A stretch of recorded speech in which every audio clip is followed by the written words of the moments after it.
Hello दोस्तों, स्वागत है आप सभी का हमारे YouTube channel science GK and JS में। दिल्ली पुलिस कांस्टेबल एग्जाम 2023 1 दिसंबर के सेकंड शिफ्ट का भी एग्जाम खत्म हो चुका है और अब तक मेरे पास मैक्सिमम रियल पर्सन आ चुके हैं जो एग्जाम में पूछे गए थे। तो शुरू करते हैं आज का वीडियो और देख लेते हैं आज के सेकंड शिफ्ट में किस प्रकार क्वेश्चन पूछेंगे जीके एंड जेएस के।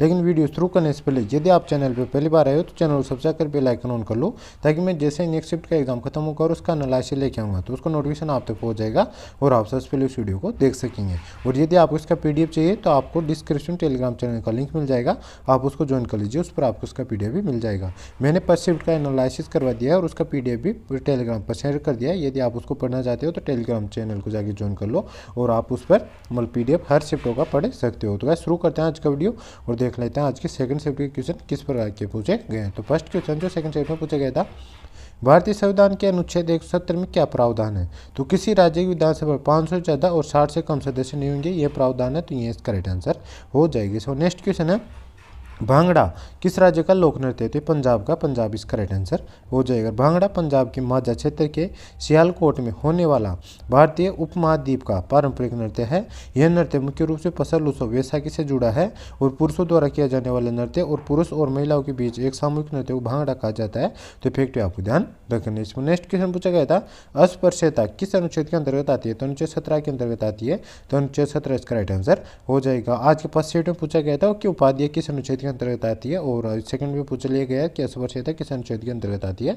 तो उपाध्याय की बात करते हुए अनुच्छेद 18 के अंतर्गत आती है और अस्पृश्यता अनुच्छेद 17 के अंतर्गत आती है और ये समानता के अधिकार से संबंधित है, ये भी आपको ध्यान रखना है। अनुच्छेद 17 में कहा गया है कि अस्पृश्यता को समाप्त कर दिया गया है और किसी भी रूप में इसका अभ्यास प्रतिबंधित है। तो इफेक्ट आपको ध्यान रखना है। इसमें नेक्स्ट क्वेश्चन पूछा गया था, अभी पद्मश्री किसको मिला है जिनका निधन हो गया है? तो प्रभाबेन सौभाग्य चंद शाह को मिला है। तो ये इसका राइट आंसर हो जाएगा। पद्मश्री पुरस्कार की बात करें, सम्मानित प्रभाबेन सौभाग्य चंद शाह का 18 जनवरी 2023 को 52 वर्ष की आयु में निधन हो गया और प्रभाबेन सौभाग्यचंद शाह केंद्र शासित प्रदेश दादरा और नगर हवेली दमन और दीव के एक सामाजिक कार्यकर्ता थे। तो इफेक्ट आपको ध्यान रखना। इस पर नेक्स्ट क्वेश्चन पूछा गया था, हाल ही में भारत में वर्ल्ड कप कहाँ पर हुआ था? तो गाइस इसकी बात करते हैं, अहमदाबाद के नरेंद्र मोदी स्टेडियम में हुआ था, जो मतलब वर्ल्ड कप हुआ है अभी 2023 वाला। और ये गाइस लेटेस्ट क्वेश्चन पूछा गया है, मतलब जो अभी हाल ही में हुआ है एग्जाम, जो आपके एग्जाम के बीच में हुआ था क्वेश्चन, मतलब ये वर्ल्ड कप और इसके बीच में 19 नवंबर 2023 को आता है ये। तो ये काफ़ी मतलब करंट अफेयर का लेटेस्ट क्वेश्चन पूछ लिया गया है। तो आपको ध्यान रखना है कि करंट अफेयर आजकल 9 एग्जामों में कभी की भी पूछी जा सकती है। यदि आपका आज एग्जाम और कल की भी एग्जाम में कल की भी करंट अफेयर आपकी पूछी जा सकती है। तो करंट अफेयर का तो आपको मतलब अच्छे से ध्यान ही रखना है। इसमें नेक्स्ट क्वेश्चन देख लेते हैं, कब हुआ था ये विश्व कप 2023 का फाइनल भारत और ऑस्ट्रेलिया के बीच 19 नवंबर 2023 को नरेंद्र मोदी स्टेडियम अहमदाबाद में खेला गया था। तो ये इसका राइट आंसर हो जाएगा। इसमें नेक्स्ट क्वेश्चन पूछा गया था, सराय क्या होता है? तो सराय से ऐसा कोई भवन अभिप्रेत है जो यात्रियों के आश्रय और आवास के लिए प्रयोग में लाया जाता था। तो ये इसका राइट आंसर हो जाएगा। सराय उसे कहा जाता था जो मुगल काल के समय है ना, जो भी मतलब राजा महाराजा या यात्रीगण दूर लंबी यात्रा करते थे तो उनके लिए रस्तों में बीच में महल बनवा दिया करते थे, जहाँ पे हुए मतलब कुछ समय के लिए विराम कर सकते हैं, रात्रि में रुक सकते थे, उन्हें सराय कहा जाता था। तो ये मुगल काल के समय की है, मतलब सल्तनत काल और मुगल काल के समय की ये यात्रा। और शेरशाह सूरी ने जो ग्रांड ट्रंक रोड थी, मतलब सबसे लंबी रोड है, उस पर मतलब बहुत सारी सरायों का निर्माण करवाया था। तो ये फैक्ट आपको ध्यान रखना। इसमें नेक्स्ट क्वेश्चन पूछा गया था, हिमालय से गंगा के समांतर कौन सी नदी बहती है? तो यमुना नदी बहती है। यमुना नदी इसका राइट आंसर हो जाए। यमुना नदी गंगा के नदी के समांतर बहती है। यह गंगा नदी की सबसे बड़ी सहायक नदी है और यह उत्तराखंड में यमुनोत्री ग्लेशियर से निकलती है। तो ये फैक्ट आपको ध्यान रखना। इसमें नेक्स्ट क्वेश्चन पूछा गया था, तीनों गोल में सम्मेलनों में किसने भाग लिया था? तो तेज बहादुर सप्रू और डॉक्टर भीमराव अम्बेडकर ने लिया था। तो ये इसका राइट आंसर हो जाएगा।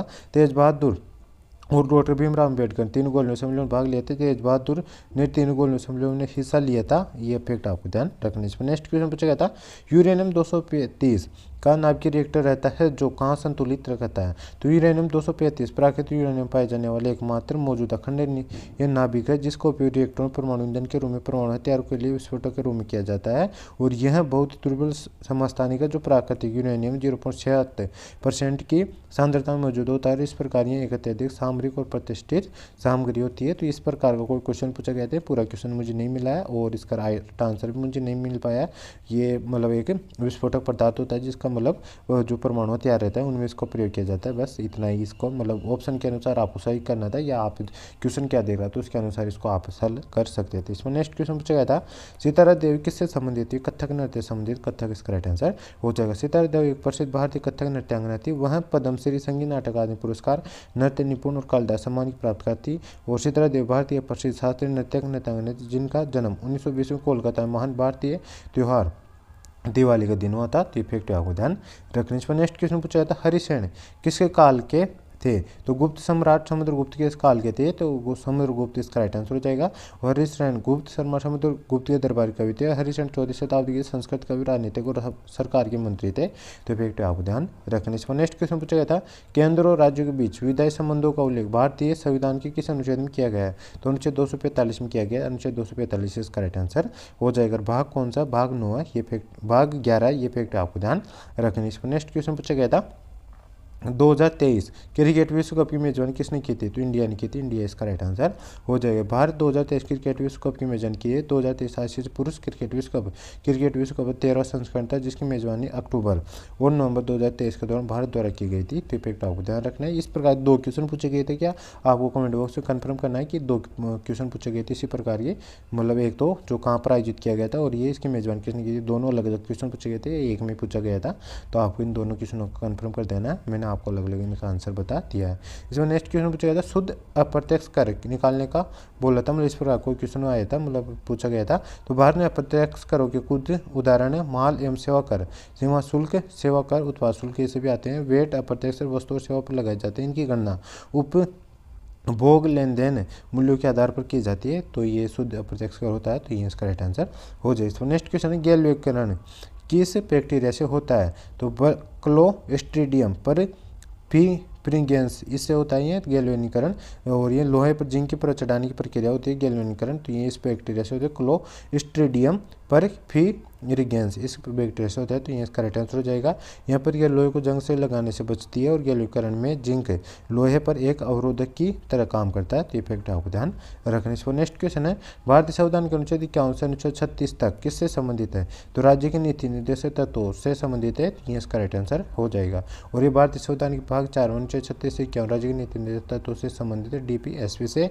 इन तत्वों का मकसद एक जन कल्याणकारी राज्य वेलफेयर स्टेट की स्थापना करना है। तो इफेक्ट आपको ध्यान रखना। एक क्वेश्चन पूछा गया था निजीकरण औद्योगिकरण से, ये पूरा क्वेश्चन नहीं मिला ये भी। तो निजीकरण का मतलब है कि किसी क्षेत्र या उद्योग को सार्वजनिक क्षेत्र, सरकार क्षेत्र से निजी क्षेत्र में स्थानांतरित करना। और तो ये होता है इसका मतलब। तो ये इसका राइट आंसर हो जाए निजीकरण का मतलब। तो और क्वेश्चन क्या पूछे गए थे ये आपको कमेंट बॉक्स में बताना है पूरा क्वेश्चन क्या पूछे गए थे। और यदि आपको कोई क्वेश्चन आ दो तो आप कमेंट बॉक्स में बता सकते हो। जब मैं तीनों शिफ्टों का एक साथ एनालिसिस लेके आऊँगा तो उस वीडियो में आपके और क्वेश्चनों को भी मैं शामिल कर दूंगा, ताकि उसमें और जिनका भी कल और परसों एग्जाम होने वाला है उनको उन क्वेश्चनों से हेल्प हो जाए। तो गाइस ये था आज के सेकंड शिफ्ट का full paper analysis. I hope आपको वीडियो पसंद आएगी। वीडियो पसंद आए तो वीडियो को लाइक कर देना।